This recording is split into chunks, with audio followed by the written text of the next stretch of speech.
جو در سے انقلاب ہے، سمجھ کے گر کوئی پڑھے تو نور علی نور ہے۔ بسم اللہ الرحمن الرحیم۔ معزز سامعین السلام علیکم۔ سورہ فاتحہ کے بہت سے فضائل احادیث مبارکہ میں وارد ہیں جو علماء کرام نے تفاسیر میں سورہ فاتحہ کے تحت بھی ذکر فرمائے ہیں۔ ان فضائل میں سے چند درج ذیل ہیں۔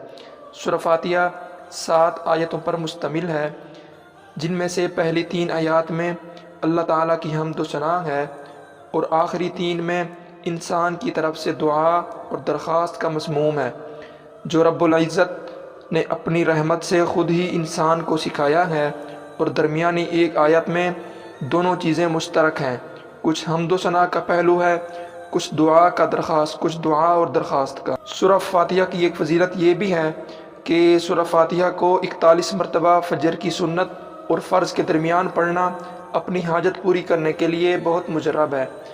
بیمار کی صحت کے لیے اور غائب شخص کے واپس آنے کے لیے بھی یہ وظیفہ اپنی مثال آپ ہے۔